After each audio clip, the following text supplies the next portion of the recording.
ये जो आप सभी लोग क्वेश्चन पेपर देख रहे हैं, ये क्वेश्चन पेपर समाजशास्त्र का है।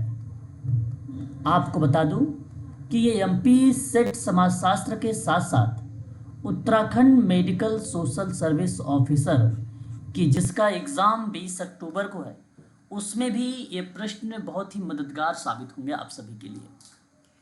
दिसंबर 2012 का यह पेपर क्वेश्चन नंबर 32 तक का मैंने कंप्लीट करवा चुका हूँ। पार्ट 2 आज लेकर आ रहा हूँ और ये पार्ट 1 था जो क्वेश्चन नंबर 32 तक चला है।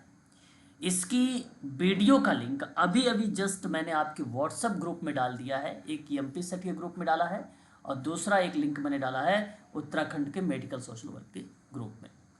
वहाँ से जाके पहला पार्ट देख सकते हो। फिलहाल हम अब स्टार्ट करने वाले हैं ये आज का पहला प्रश्न, और दिसंबर 2012 का ये जो क्वेश्चन पेपर है आप देख रहे हैं, ये क्वेश्चन नंबर 33। तो सवाल ये है कि मार्क्स ने अपने उद्विकासीवादी ढांचे में समाजों को किस क्रम में व्यवस्थित करता है, किस क्रम में व्यवस्थित करता है। कहने का आशय ये है कि कैसे कैसे जो है स्टेप बाय स्टेप चीज़ें कार्ल मार्क्स ने लेकर आया है अपने उद्विकासीय ढांचे में या उद्विकासीय सिद्धांत में। तो मैं आप सभी से कहूँगा कि इसका जो क्रमबद्धता आप अगर लगाइएगा तो आदिम साम्यवाद, प्राचीन समय की बात सबसे पहले आती है। तो पहले पॉइंट पर आप रखेंगे आदिम जो है साम्यवाद, और उसके बाद आप रखेंगे सामंतवाद, है ना। उसके बाद आप क्या रखेंगे, सामंतवाद, और उसके बाद आप रखेंगे पूंजीवाद, और आज के समय में समाजवाद है। ये आज के समय आधुनिक को। तो 1 2 3 4 यानी आप ऑप्शन में अगर आप देखेंगे तो ये सही तरीके से सम्मिलित होता है। आदिम समाज साम्यवाद में जानते हैं व्यक्ति आकेटक में, इसका नोट्स बनवा चुका हूँ, आखेटक एवं संग्राहक था उस समय, और मार्क्स ने परिवर्तन के क्रम को आदिम साम्यवादी कहा था। मार्क्स ने, कार्ल मार्क्स का नाम आपने सुना होगा। और सामंतवाद में व्यक्ति अस्थायी रूप से निवास करके उत्पादन करने लगा, ये सामंतवाद का था। पहले क्या करते थे, जंगलों में लोग जैसे जानवरों को, पशुओं को, है ना, मारते थे, शिकार करते थे उसका, और फिर उसके बाद जंगल के जो मानव थे उन मानव ने निवास स्थान को लेकर बात करने लगे, या एक प्रकार से अपनी धीरे धीरे निवास की प्रक्रिया पर आगे बढ़ने लगे। तो इसलिए कहा गया कि व्यक्ति अस्थायी रूप से निवास करके उत्पादन करने लगा। वो प्रोसेस सामंतवाद में आया, ठीक है, वो प्रोसेस सामंतवाद में आया। फिर पूंजीवाद आया। पूंजीवाद में क्या हुआ कि उत्पादन के साधनों पर व्यक्ति का नियंत्रण देखने को मिला, उत्पादन के साधनों पर। और समाजवाद तो आप अच्छे से जानते हो, कोई भी व्यक्ति छोटा बड़ा नहीं है, और यही प्रक्रिया बेसिकली समाजवाद का प्रोसेस है। और ये कार्ल मार्क्स का स्टेटमेंट के आधार पे ये क्रमबद्धता है, ये बात ध्यान रखेंगे खासकर एमपी सेट के स्टूडेंट, ठीक है। तो ऑप्शन में चुनाव करिएगा 1 2 3 4, और ऑप्शन में 1 2 3 4 जो है ऑप्शन नंबर यहाँ पर देखिए डी वाला आपका करेक्ट जवाब हो जाएगा, ठीक है। क्वेश्चन नंबर 33 पर बात करेंगे। सवाल इजी है, कहता है कि पूंजीवाद, देखिए कुछ बच्चे थे इसमें, वो बच्चा आया है कि नहीं क्लास में भाई, कि जो कहता था भाई अभिकथन कारण में प्रॉब्लम होती है। तो ये प्रैक्टिस के दौरान थोड़ा सा समझिएगा, है ना, प्रॉब्लम यहीं पर दूर करने का पूरा प्रयास करिएगा आप लोग। अभिकथन कहता है कि पूंजीवाद के उद्भव हेतु लाभ तथा कार्य से संबंधित विशेष प्रोत्साहन, प्रोत्साहन का मतलब मोटिवेशन यानी प्रेरणा की आवश्यकता थी। अब आप सोचो, प्रश्न पर विचार करना है आप लोगों को, क्या ये स्टेटमेंट आपके लिए सही है। कहता है कि पूंजीवाद का जब उद्भव का मतलब एक प्रकार से उत्पत्ति या जब आया, उस परिप्रेक्ष्य में कहा गया कि लाभ और कार्य से संबंधित विशेष मोटिवेशन की आवश्यकता होती है पूंजीवाद के विकास के लिए। अब ये बात देखो सही है, अगर आप भी पैसे के लिए अगर आप कोई कार्य करेंगे तो उसके लिए आपके पास क्या होना चाहिए, प्रेरणाएं होनी चाहिए, है ना। अच्छा, तभी काम होगा जब आपको उस कार्य के लिए लाभ मिलेगा। और ये मैं आपसे कहूँगा कि ये स्टेटमेंट करेक्ट है। पूंजीवाद के उद्भव हेतु लाभ और कार्य संबंधित विशेष प्रेरणा की आवश्यकता होती है, और ये बात सत्य है। दूसरी बात ध्यान से सुनिए, कारण में कहता है कि पूंजीवाद पश्चिम में विकसित हुआ क्योंकि इसी प्रेरणा का केल्विनवाद द्वारा प्रदान भी किया गया था। अब देखिए, ये भी स्टेटमेंट सही है क्योंकि केल्विन का ये नाम देखने को मिला भी है इसमें पूंजीवाद में, है ना। कारण ये था कि केल्विन धर्म का प्रचार, है ना, ऑस्ट्रिया में किया, और ऑस्ट्रिया कहने की वजह से ये पश्चिम देशों में विकसित हो गया, इस तरीके से हम कह सकते हैं। तो केल्विन का नाम भी ले गया। अब देखो, दोनों स्टेटमेंट बेसिकली क्या कर रहा है, यहाँ जो आर है वो सही तरीके से डिफाइन कर रहा है कि मोटिवेशन जो पश्चिम से आया है और केल्विनवाद ने प्रदान किया है। तो केल्विनवाद ने प्रदान जब किया है इस प्रक्रिया को, तो यहाँ पर ये कहा कि वो लोग जो थे पूंजीवाद के उद्भव हेतु, वहाँ पे लाभ और कार्य से संबंध में प्रेरणा की आवश्यकता थी उनको। तो इसका मतलब है कि ये एक प्रकार से यहाँ आप डिफाइन भी कर सकते हो कि इसकी स्पष्टीकरण हो रहा है, यानी व्याख्या हो रहा है। ये पहला एक तरीका है। आप कथन और कारण को पढ़िए और कारण की बातों को समझ के फिर आप उसको सिद्ध करिए, प्रूव करिए कि ये वाला स्टेटमेंट करेक्ट जा रहा है या नहीं जा रहा है। बट ध्यान रहे, आर के आधार पे, है ना, तो वो स्टेटमेंट सही होता है। उस आधार पे देखिए, जैसे ऑप्शन पहले पढ़िए, ए तथा आर दोनों सही है, और आर जो है मतलब कारण जो है, रीजन जो है, वो ए को सही व्याख्या करता है, यानी ये आर जो है ए का सही व्याख्या कर दे रहा है। तो ये पहला तरीका है। दूसरा तरीका मैं बताऊं आपको कि ये बहुत ही शुद्ध और सही तरीके से स्टेटमेंट बैठेगा, लेकिन आपको करना क्या होगा, यहाँ पे एक शब्द लगाना होता है, क्योंकि मैं लगाता हूँ, ध्यान सुनिए। पूंजीवाद के उद्भव हेतु लाभ तथा कार्य से संबंधित विशेष प्रेरणा की आवश्यकता थी। तो मैंने कहा भैया क्यों थी, तो आपने कहा कि क्योंकि पूंजीवाद पश्चिम में विकसित हुआ था। अच्छा ठीक है, क्योंकि फिर कह रहा है कि ऐसी प्रेरणा केल्विनवाद द्वारा प्रदान की गई थी। मतलब ये एक सिंपल, एक जैसे पैराग्राफ कह लो आप या सेंटेंस कह लीजिए आप, बहुत फिट बैठ रहा है दोनों में। उस आधार पर भी आप इसको व्याख्या कह देंगे। अगर अभी आगे भी देखेंगे, एक आध सवाल मिलेंगे आपको जहां व्याख्या नहीं होगी, तो उस प्रक्रिया में दोनों का स्टेटमेंट अलग अलग आएगा। अभी हम आगे देखेंगे, एक आध प्रश्न और भी है, ठीक है। तो यहाँ दोनों स्टेटमेंट आपके सत्य माने जाते हैं। केल्विन समाज सुधारक थे, बात को ध्यान रखिएगा। इन्होंने प्रोटेस्टेंट समूहों का नेतृत्व किया था, और प्रोटेस्टेंट समूह और इस तरह के जो प्यूरिटिक वाद में धर्म विज्ञान की दृष्टि से विभिन्नता होते हुए भी आचार्य संहिता लगभग एक समान थी, और इसी आचार संहिता ने पश्चिम में पूंजीवादी भ्रूण को बढ़ावा भी दिया है। अतः मैं आप सभी से कहूँगा, ए और आर दोनों सत्य है तथा आर ए की सही व्याख्या करता है। विकल्प ए आपका करेक्ट जवाब है। अब देखिए, एक सवाल आपके सामने और आ रहा है, और वो भी सवाल आपके अभिकथन और कारण से होंगे, अतः आप सभी लोगों को इस प्रश्न पर विचार करने होंगे अच्छे से। अब देखिएगा, पहला पॉइंट ध्यान से सुनिएगा। यहाँ पर प्रकार्य जो है, प्रकारतवाद मानव समाज को सामाजिक व्यवस्था समझता है। मानव समाज को प्रकारीवाद क्या करता है, मानव समाज को बेसिकली, या मानव समाज को सामाजिक व्यवस्था समझता है, सोशल सिस्टम समझता है। और ये बात सिद्ध कहाँ होती है, टालकाट पार्सन्स की थ्योरी में, सोशल सिस्टम, और ये बात सही भी है। फिर कहता है कि जो कि अंतः संबंधित अंशों मतलब यूनिट जो इकट्ठे समग्र बनाते हैं और एक समुच्चय होते हैं। और ये बात टोटली सत्य है कि सामाजिक व्यवस्था को लेकर प्रकारीवाद में जिक्र भी किया गया है। अंतः संबंधित यूनिट यानी अंश पर बात भी होती है। रीज़न ये है कि लोगों को कलेक्ट किया जाए, लोगों को एकत्र किया जाए, समुच्चय। तो इसका मतलब है कि पहला स्टेटमेंट सही है, इसमें कोई दो राय नहीं। कारण क्या कहता है, कारण कहता है शिक्षा तथा धर्म जैसी सामाजिक संस्था को सामाजिक व्यवस्था के अंशों के रूप में माना जाता है, बजाय पृथक इकाइयों से। अब देखिए, ये भी बात सत्य है। शिक्षा और धर्म जैसी सामाजिक संस्था, देखो सामाजिक संस्था तो परिवार भी है, धर्म भी है, शिक्षा भी है, राष्ट्र भी है, स्तर भी, ये सभी चीजें आती है। परंतु हमें सोचना किस आधार पे है, कारण में दो ही बात को लिया है, और वो लिया है शिक्षा और धर्म लिया है। चलिए ठीक है, शिक्षा और धर्म जैसी सामाजिक संस्थाओं को सामाजिक व्यवस्था के अंशों के रूप में देखा जाता है, बजाय पृथक इकाइयों को। और ये बात देखो, ऊपर वाली लाइन में कहा कि सामाजिक व्यवस्था समझा जाता है। मैं समझा रहा हूँ बात को, बहुत केवल ध्यान समझिएगा। आप सही साबित कर सकते हो कारण को ए के आधार पे। कैसे? क्योंकि ए में कहा कि सामाजिक व्यवस्था मानव समाज को लेकर समझता है।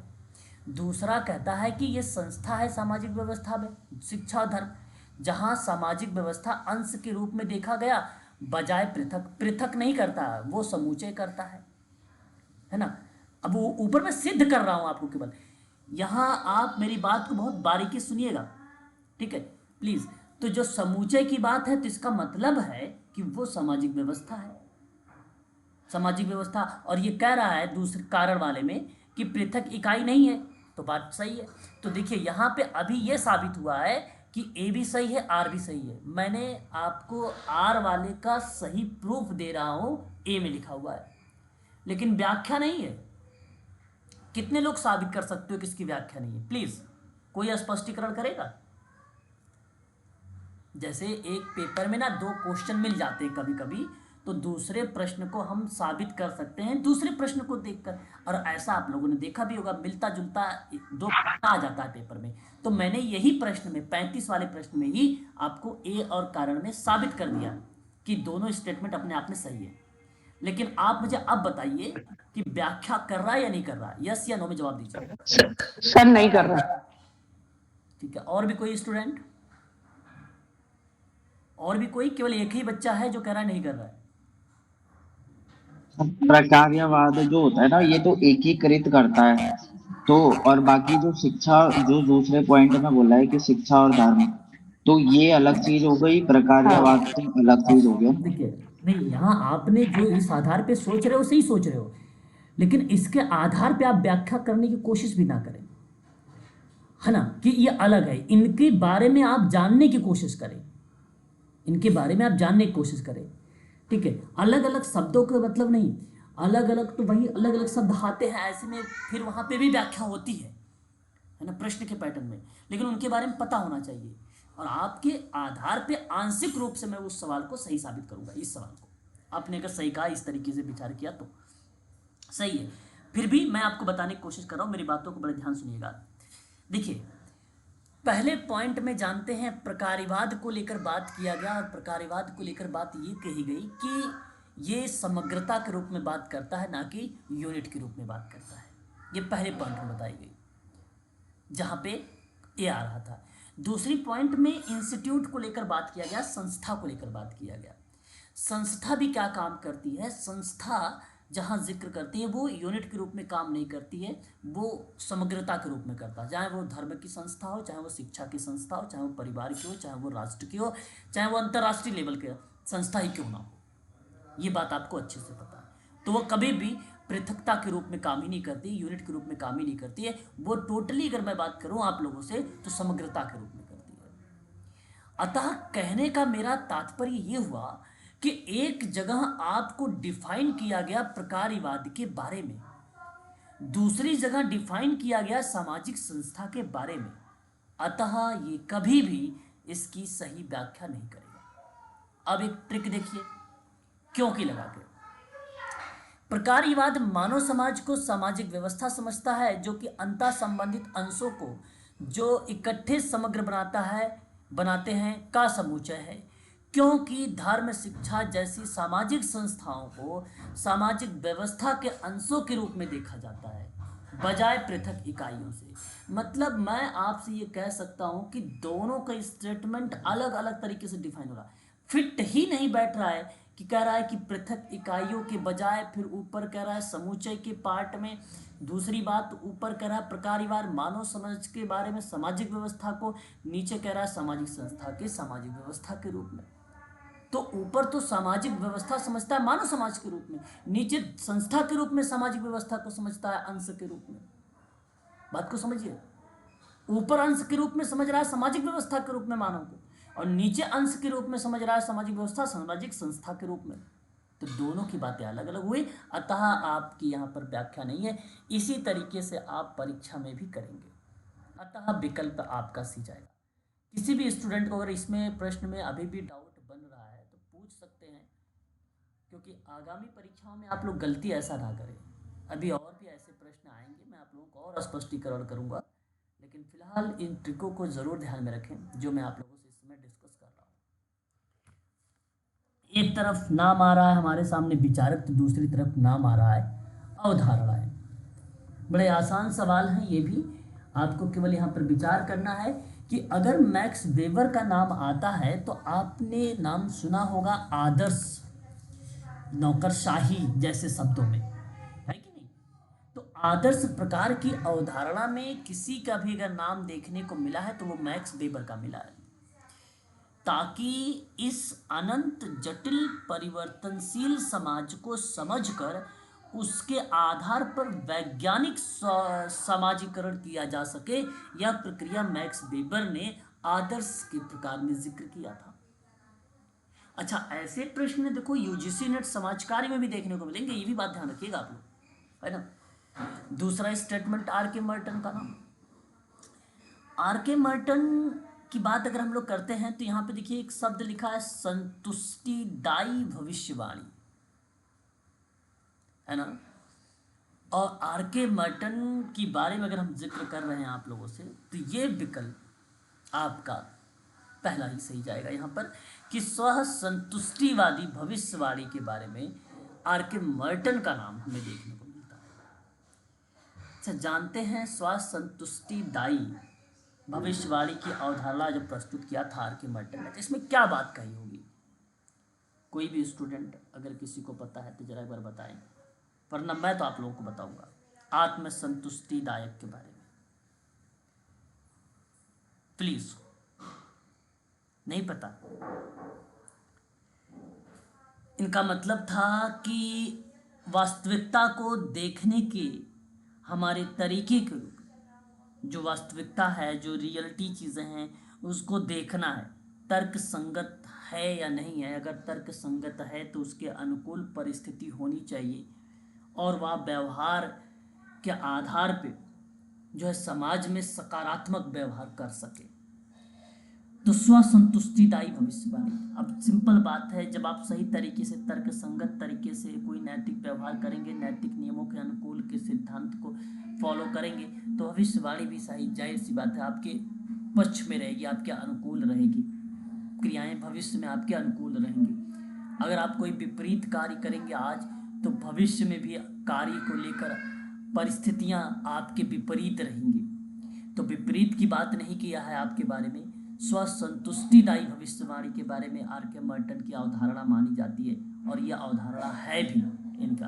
प्रकार्यवाद में मैंने एक बार आप लोगों को इसके अवधारणाओं को लिखवाया था, तो वहाँ पे आत्म संतुष्टिदायी या आत्म जैसी भविष्यवाणी या विश्वास जैसे शब्द को मैंने नोट करवाया है यूजीसी नेट की क्लास में, तो वो वहाँ से भी आप जाके देख सकते हैं और ये पॉइंट आपका सही माना जाएगा। मैलिनोवस्की का नाम आता है कुला विनियमन का सिद्धांत, जो आदिम जातियों के लिए आर्थिक विनिमय की प्रक्रिया को बताया था, है ना। ठीक है, और मैं आप सभी लोगों से यहाँ पर इस स्टेटमेंट में कहूँगा कि कुला विनिमय जो स्टेटमेंट है ये आपका सही चला जाएगा। ठीक है, तो मेरा कहने का मतलब है कि कुला विनिमय का मतलब आप जानते हो क्या? मैं आप लोगों को नोट करवाया था पापुआ न्यू गिनी के ट्रोबियाड आइसलैंड में होने वाली एक औपचारिक विनियमन प्रणाली थी। उसी प्रणाली को कुला विनिमय कहा गया, और इस विनिमय प्रणाली में लाल खोल के हार और सफ़ेद खोल के कंगन जैसे कीमती सामानों का आदान प्रदान किया गया, और वही क्रिया बेसिकली कुला विनिमय का पार्ट कहलाई। मैं आपको एक शब्द और बता दूं मैलिनोवस्की के बारे में। कुला विनिमय में सीमित संख्याओं में पुरुष ही भाग ले सकते हैं, ये बात ध्यान रखिए। कुला विनिमय में हर व्यक्ति किसी वस्तु को कुछ समय के लिए अपने पास रखता है, फिर उसे किसी दूसरे व्यक्ति को सौंप देता है।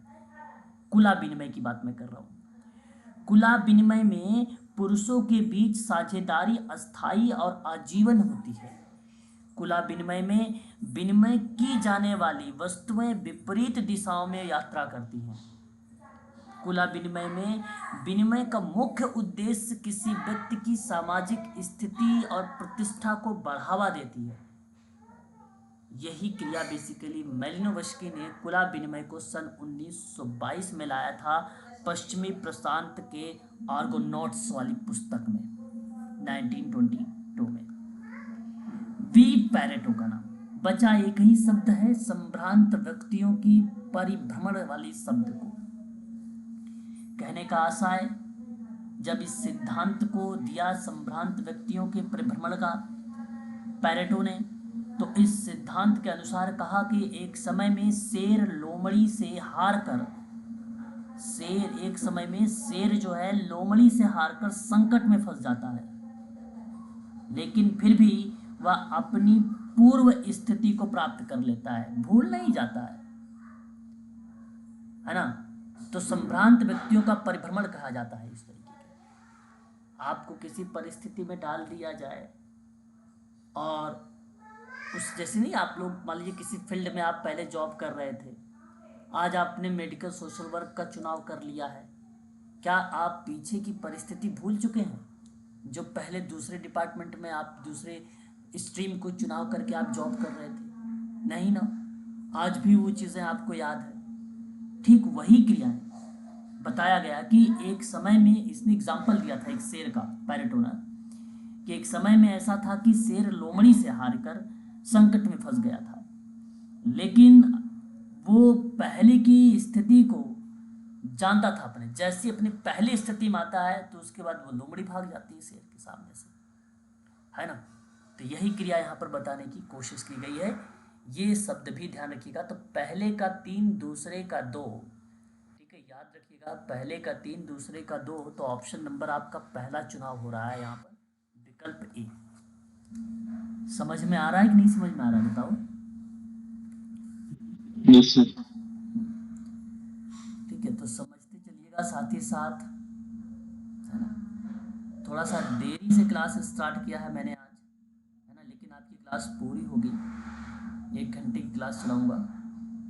अगला सवाल आपके सामने, लेखक किस नाम, दूसरी तरफ पुस्तकों के नाम दिए गए। सवाल इजी है, कहता है कि A.R. रेडक्लिफ ब्राउन महोदय का एक स्टेटमेंट आया, एक किताब आई, structure and function in primitive society नामक पुस्तक, और मैं उम्मीद करता हूँ आप सभी लोगों को पता होगा इस किताब के बारे में। क्यों पता है ना, बताइए। इस किताब के बारे में आपको नॉलेज होगी ही होगी। Structure and function in primitive society की पुस्तक किसके द्वारा लिखी गई है? अल्फ्रेड रेडक्लिफ ब्राउन के द्वारा लिखी गई है। कब लिखी गई थी ये? 1952 में लिखी गई थी, है ना। और इस किताब में जानते हैं क्या बात थी? इस किताब में अगर मैं रेडक्लिफ ब्राउन के बारे में बात कर रहा हूँ तो क्या चीज़ें जिक्र किया गया था, किसी को मालूम है? मैं बताता हूँ। इस किताब में आदिम समाजों का आलोचनात्मक दृष्टिकोण प्रदान किया गया था। आलोचनात्मक दृष्टिकोण प्रदान किया गया था इस पुस्तक में। नाम आता है जो है स्पेंसर, प्रिंसिपल ऑफ सोशियोलॉजी। बहुत ही फेमस पुस्तक रही है। हर्बर्ट स्पेंसर का समाजशास्त्र के सिद्धांत का एक व्यापक कार्य है जो समाजशास्त्र के मूलभूत सिद्धांतों की पड़ताल करता है। और इसी पुस्तक में स्पेंसर का तर्क है कि समाज एक जीव की तरह कार्य करता है जिसके विभिन्न भाग एक साथ काम करते हैं और संपूर्ण बनाए रखते हैं। तो ये इस पुस्तक की बात अगर हम लोग करते हैं तो हर्बर्ट स्पेंसर ने प्रिंसिपल्स ऑफ सोशियोलॉजी वाली पुस्तक में जिक्र किया था। आशा करता हूँ ये सभी लोगों को पता होगा इन किताब के बारे में, और उम्मीद रखना आप सभी लोग ऐसे क्वेश्चंस गलत ना हो आप लोगों से, है ना। गलत हो जाएगा तो दिक्कत होगी। अब इस किताब के वर्षों को लेकर काफ़ी कंफ्यूजन रहा है, लेकिन मैं आपको बता दूं कि ये किताब हर्बर्ट स्पेंसर के द्वारा जब पब्लिश की गई थी तो वह वर्ष था 1873 का। 73 का, तो कहीं कहीं 85 भी देखने को मिलता है, परंतु 1873 लगाइएगा, वो बेटर माना जाएगा आपके लिए। आर डोरेनडार्फ की बात करते हैं। Class and class. बिल्कुल, अगर आपने यहाँ पर class and class conflict in industrial society की बात कर रहे हो तो बिल्कुल आपने सही जवाब दे रहे हो मुझे। बड़ी आसान सी किताब है ये, class and class conflict and industrial society. ऐसा कोई पर्सन इसमें नहीं है जो कॉन्फ्लिक्ट शब्दों को या संघर्ष जैसे शब्दों को बारे में जिक्र कर रहा हो, रॉल्फ डॉर्नडार्फ के अलावा।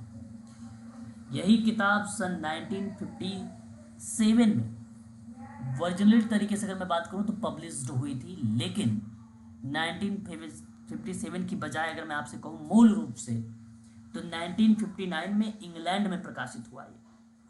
यह पुस्तक औद्योगिक समाज में संघर्ष का एक नया सिद्धांत विकसित किया और इसी सिद्धांत को चित्रित करना और परखने के माध्यम से पुस्तक विभिन्न सामाजिक घटनाओं का एक व्यापक विश्लेषण कर देती है। अतः आप सभी लोग कह सकते हो कि रॉल्फ डोरेनडार्फ का नाम class and class conflict in industrial society वाली पुस्तक में नाम देखने को मिलता है। एक लास्ट पुस्तक बचती है आपके सामने और आप नाम भी जानते हैं इसके, तो विद्वान का नाम भी जानते हैं, Emile Durkheim, the rule of sociology या सोशोलॉजिकल मेथड नामक पुस्तक दुर्खिम की रही है। ये किताब सन 1895 में 1895 के दौर में ये किताब पब्लिश हुई थी। मैं आप सभी से कहूँगा कि इस पुस्तक में जो जिक्र किया गया वो समाजशास्त्र को प्रत्यक्षवादी सामाजिक विज्ञान के रूप में स्थापित करने की बात कही गई। दुर्खिम की अपनी परियोजना, अपनी प्रोजेक्ट के प्रत्यक्ष परिणाम के रूप में मान्यता प्राप्त करती है ये पुस्तक रूल्स ऑफ सोशोलॉजिकल मेथड्स। पहले का 2 गया है और दूसरे का 4 गया है।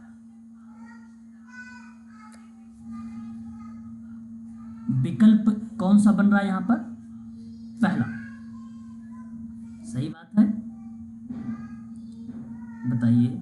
सही। तो इसलिए मैं आप सभी से कहूंगा इस पुस्तक का नाम यहां पर आप लोग करेक्ट कर सकते हो। उसके बाद एक नेक्स्ट सवाल पर बात करते हैं, स्ट्रीट कॉर्नर सोसाइटी नामक पुस्तक। ये बहुत इंपॉर्टेंट सवाल है, पेपर में रिपीट हुआ है। स्ट्रीट कॉर्नर सोसाइटी नामक पुस्तक किसने लिखी है? आप आसानी से जवाब मुझे दे सकते हो कि विलियम एच वाइट ने लिखा है ये। और मैं आप सभी से कहूँगा कि ये किताब प्रकाशित हुई थी हार्वर्ड विश्वविद्यालय से फेलोशिप प्राप्त होने पर वाइट महोदय ने पब्लिश किया 1943 में। पता है, इन्होंने झुग्गी झोपड़ियों में निवास करने वाले लोगों का एक व्यापक अध्ययन किया जिसे स्ट्रीट कॉर्नर सोसाइटी नाम दिया गया। इन्होंने corner boy and college boy के बीच अंतर स्पष्ट किया। अतः मैं आप सभी से कहूंगा कि जो विकल्प सी वाला है ये विकल्प आपका करेक्ट माना जाएगा। ठीक है। क्वेश्चन नंबर 39, आंकड़ों के किसी प्रदत्त समुच्चय में सर्वाधिक बारंबार आने वाले अंकों को क्या कहा जाता है? आसान सवाल। बहुलक। बहुलक। यानी केंद्रीय प्रवृत्ति की तृतीय माप बहुलक है। किसी भी आवृत्ति विवरण में बहुलक वह मान होता है जो उस वितरण में पुनः पुनः अर्थात सबसे अधिक बार आया होता है, उसे हम लोग क्या कहते हैं? बहुलक कहते हैं। विकल्प आपका पहला सही हो जाएगा। सवाल समझ में आ रहे हैं ना आप लोगों को? जी सर।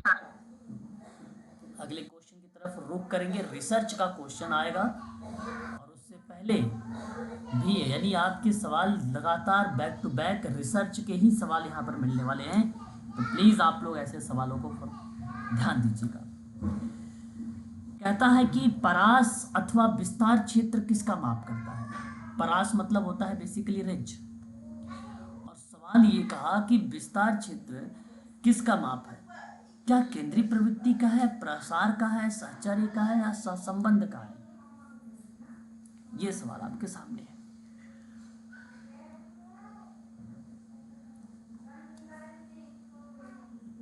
केंद्रीय प्रवृत्ति। ए सर। केंद्रीय प्रवृत्ति। सेपरेट कहने का मतलब सर यह है रेंज और एरिया। विस्तार मतलब एरिया, क्षेत्र। तो जब हम एरिया ऑफ एक्सटेंशन की बात करते हैं या हम रेंज की बात करते हैं, इनका माप होता है प्रसार में, और प्रसार मीन्स होता है सेपरेट, एक प्रकार से जो है सेपरेट। तो मेरे कहने का जो भाव है, परास अथवा विस्तार क्षेत्र प्रसार का माप माना जाता है। इसके द्वारा विस्तृत दूर तक फैले क्षेत्रों को मापन आसानी से किया जाता है। परास अथवा विस्तार क्षेत्र किसी सीमाबद्ध आंकड़े जिसकी एक निम्नतम एवं उच्चतम सीमा होती है, जैसे 0 से 10, 10 से 20, 20 से 30,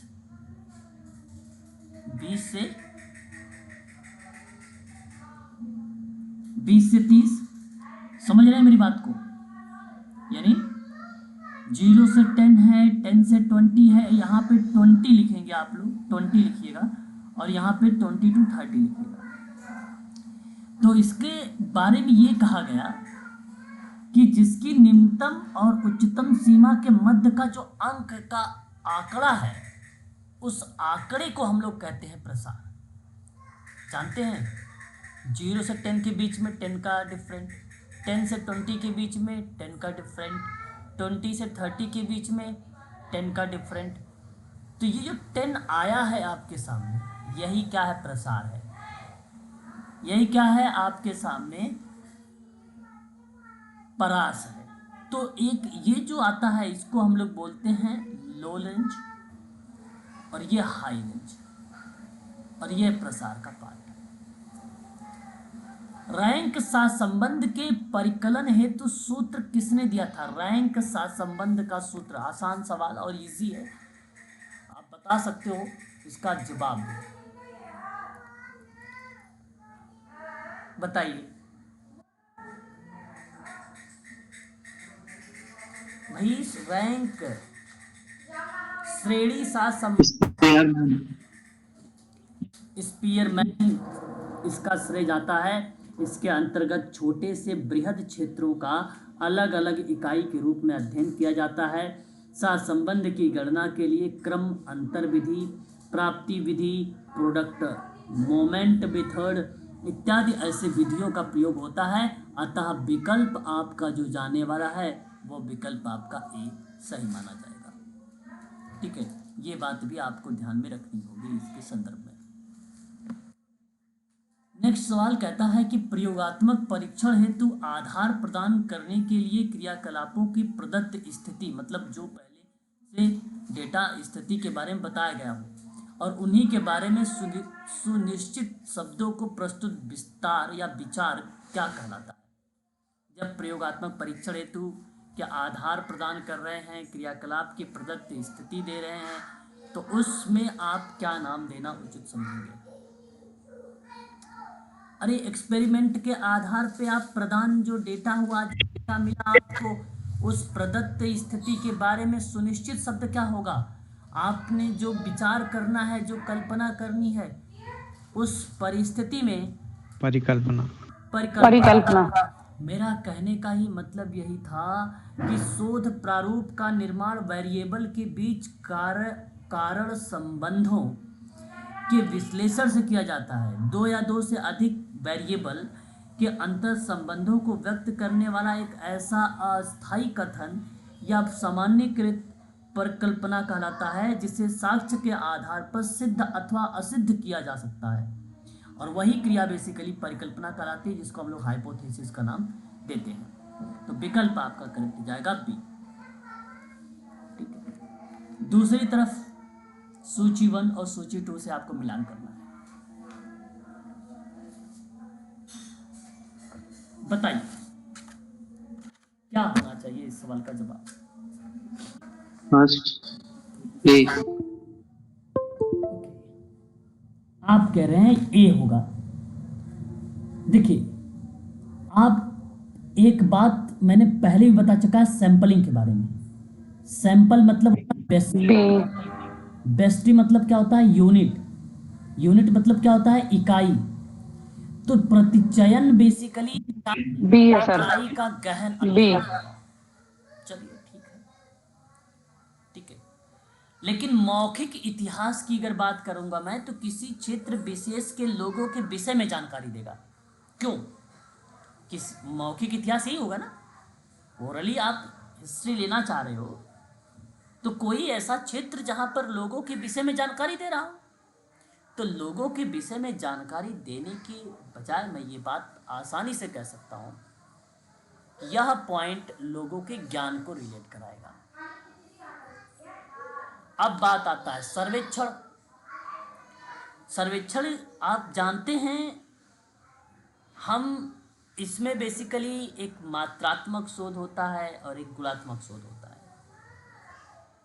तो सर्वे में कभी गुणात्मक चीजें आती नहीं है, क्योंकि सर्वे गुणात्मकता में भेदभाव दर्शा देगा। प्राथमिकता हमेशा मात्रात्मक की होती है, और मात्रात्मक का दूसरा नाम क्या? परिमाणात्मक है। परिणात्मक। ठीक है, परिमाणात्मक आप कह सकते हो। और फिर आता है वैयक्तिक अध्ययन। और वैयक्तिक अध्ययन आप साफ शब्दों में कह सकते हो कि विशेष घटना की इकाई का अध्ययन करना। और जब विशेष घटना की इकाई का आप अध्ययन करेंगे तो क्या कहलाएगा आपका? बताइए। यहां आपका इकाई का कहलाएगा वैयक्तिक अध्ययन, यह अध्ययन का पार्ट बनेगा। और प्रतिचयन जो है समग्र प्रतिनिधित्व का पार्ट बनता है। जैसे आपके सामने मान लीजिए 10,000 लोग हैं, इनमें से आपने कुछ लोगों को निकाला, तो ये 10,000 लोग समग्र हैं, समग्र का प्रतिनिधित्व कर रहे हैं 10,000 लोग टोटल का। और इसमें से आपने कुछ लोगों को निकाल लिया, तो ये क्या कहलाएंगे? प्रतिचयन के रूप में आ जाएंगे। तो ये आपका सी का डी हो जाएगा 4 वाला। इससे समझो। तो पहले का 2, दूसरे का 1। तो विकल्प आपका जा रहा है यहाँ पर बी वाला है। बी। लेकिन प्रतिचयन भी इकाई का अध्ययन का होता है। मैंने डायरेक्ट इस चीज को समझ लिया था, मैंने ऑप्शन नहीं देखा था समग्र का प्रतिनिधि, है ना। तो प्रतिचयन के आधार पर मैंने लगा दिया था, है ना। तो वो आप सभी लोग जो है बेसिकली सभी ऑप्शनों को, विकल्पों को देखकर ही आप चुनाव करेंगे। ठीक है, आगे बात करते हैं।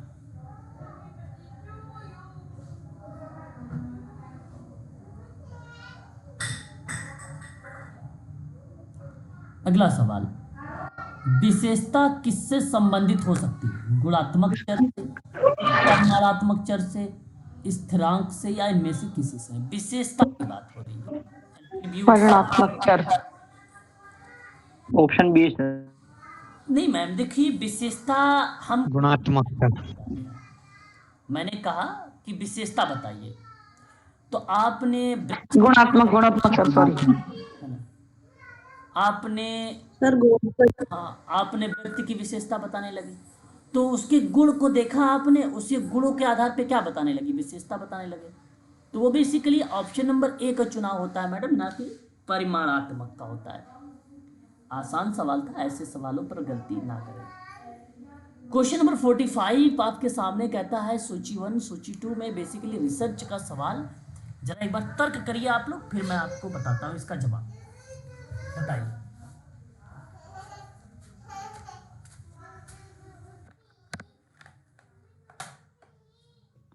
B sir.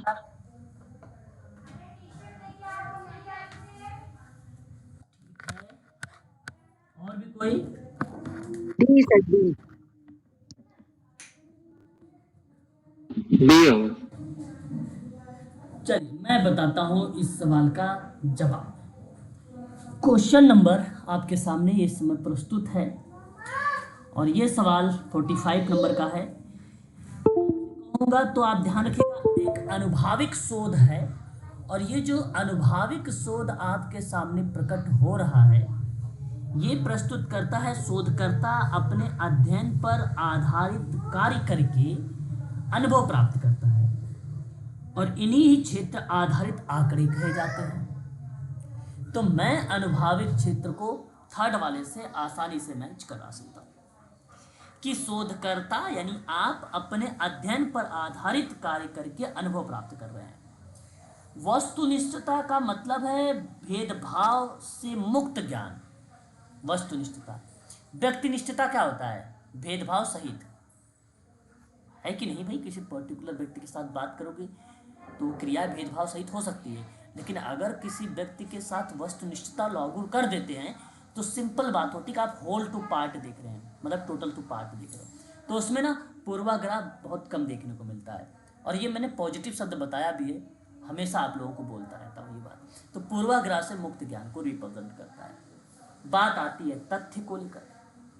तो तथ्य का जो आशय दर्शाता है वो अनुभाविक प्रमाण से है, जो कार्य क्षेत्र से मिलता है, जो कार्य क्षेत्र से मिलता है। तो मेरे कहने का आशय आप कह सकते हैं कि अनुभाविक प्रमाण जो लिखा हुआ है इस परिप्रेक्ष्य को दर्शाएगा, और व्यक्तिनिष्ठता वैयक्तिक दावा को यानी क्लेम को दर्शाएगा, है कि नहीं? तो व्यक्तिगत सोच भी सम्मिलित है जिसे व्यक्तिगत दावा कहते हैं, है कि नहीं? तो विकल्प कौन सा सही गया यहाँ पे? दूसरा, बी सर। है ना? तो यही सवाल है, इन सवालों को ध्यान रखना चाहिए। अगेन रिसर्च के सवाल, सूची 1, सूची 2।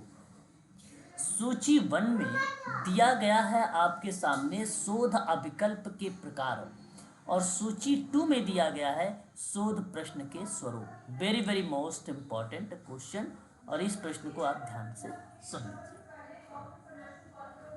ठीक है, तो जो अनुभाविक शोध प्रारूप का प्रयोग है,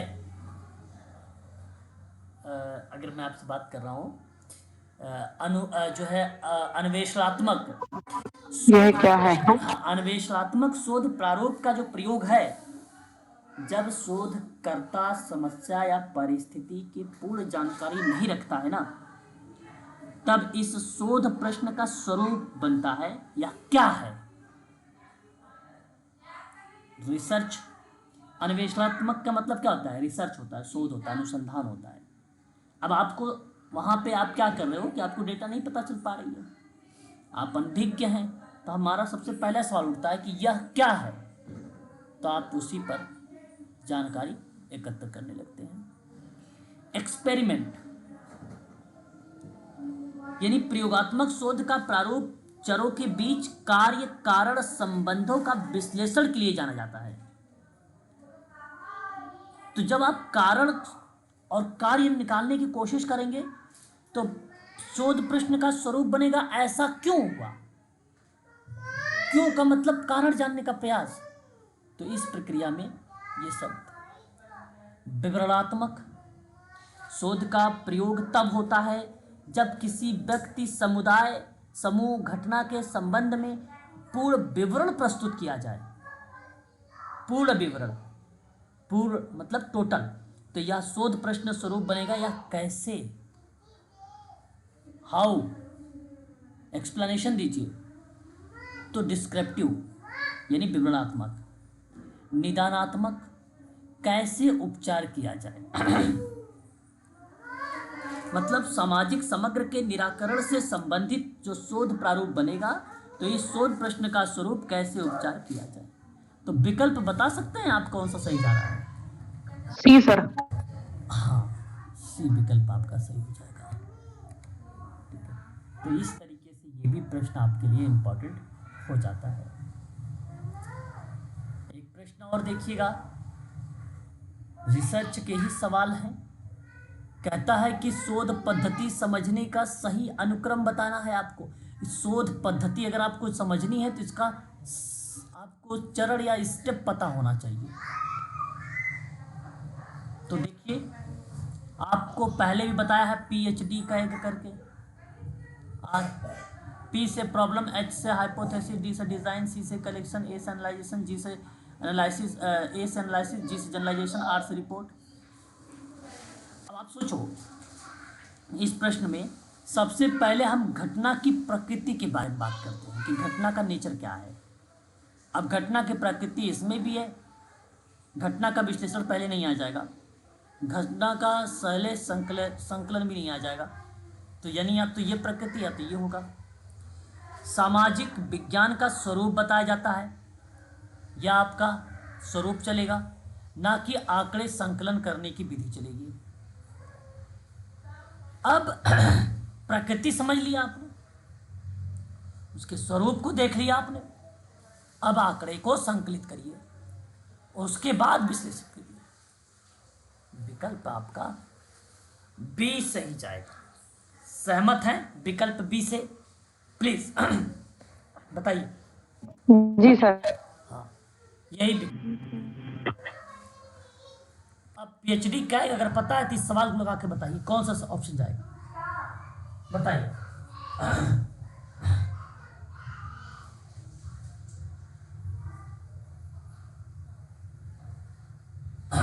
बताइए। C sir. Okay, B. Option C. B. Okay, यहाँ बी विकल्प होना चाहिए या विकल्प सी होना चाहिए? दोनों में आइडेंटिफाई करें प्लीज, जल्दी। समस्या का निर्धारण पहले होगा, पी यानी प्रॉब्लम, फिर एच हाइपोथेसिस परिकल्पना, फिर डी यानी डिजाइन, अब विकल्प दिया नहीं है, फिर सी यानी कलेक्शन यानी आंकड़ों का संकलन है, फिर उसके बाद ए एनालिसिस आंकड़ों का विश्लेषण भी है। क्या विकल्प सी सही नहीं है? पीएचडी कैग के आधार पे अगर मैं बात करूं आप लोगों से इस स्टेप के, तो क्या विकल्प सी सही जा रहा है या नहीं जा रहा? सी सही बताइए यार, क्यों इतना टाइम वेस्ट कर रहे हो? जी सर। क्वेश्चन नंबर 49, आंकड़ा संकलन के बाद निम्नलिखित सोपानों का सही क्रम दर्शाइए। अब ये ना आंकड़े आपको मिल गए हैं, आंकड़े आपने ले लिए हैं, उसके बाद के बारे में बताना है। जब आंकड़े आपको मिल जाएं तो उसके बाद आप कैसे काम करते हैं मैं आपको इस प्रश्न में बताऊंगा। भरे गए प्रपत्रों का संपादन करा जाता है पहले, या तो ये होगा या तो डी होगा। फिर उसके बाद कोडिंग की जाती है, कोडिंग यहाँ पर भी है, कोडिंग यहाँ पर भी है। फिर उसके बाद प्रतिवेदन लिखना होता है, जी सर। प्रतिवेदन लिखना होगा और प्रतिवेदन इसमें है नहीं, तो यानी ये गलत हो गया, ये गलत हो गया, ये गलत हो गया। और फिर उसके बाद सारणीकरण होता है। तो आंकड़ा संकलन के बाद आगे की प्रक्रिया सोपान का प्रयोग जो किया जाता है, तो सर्वप्रथम भरे गए प्रपत्रों का संपादन करना चाहिए, उसके बाद कोडिंग करना चाहिए, उसके बाद सारणीकरण करना उपयुक्त होगा। तो मेरे कहने का मतलब ये है कि सारणीकरण के बाद आप प्रतिवेदन लिखेंगे या सारणीकरण से पहले प्रतिवेदन लिखेंगे? सर पहले। अरे भाई, सारणीकरण से पहले नहीं होगा। सारणीकरण, एक देखो टैबुलेशन होता है, एक कैलकुलेशन होता है। यहाँ पर 4 वाला भी यहाँ पर आप इसे हटा दीजिए, है ना। तो कहने का मतलब ये हुआ, प्रतिवेदन लेखन होता है रिपोर्ट, और रिपोर्ट हम लिखते हैं लास्ट में, ठीक है। और सारणीकरण का मतलब होता है एक प्रकार से टेबुलेशन करके या कैलकुलेट वगैरह करके आप कोई मान निकालते हैं। तो जब मान वगैरह निकल जाएगा तो उसके बाद ही रिपोर्ट बनाएंगे कि रिपोर्ट के बाद मान निकालेंगे? बताइए। विकल्प डी सही है, ना कि ए सही है। ए गलत हो गया, विकल्प आपका डी सही होगा।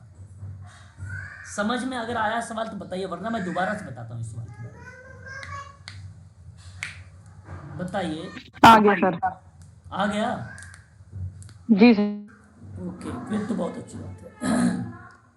क्वेश्चन नंबर 50, सहसंबंध का गुणांक r है, बताइए इनके बीच संबंध सीमा इंगित करती है कौन सी? बताइए। मनोवैज्ञानिक और शैक्षिक सांख्यिकी में जिस अंक के द्वारा किन्हीं दो वेरिएबल चर हो, जहां दो परिमाणात्मक वेरिएबल की बात होती है,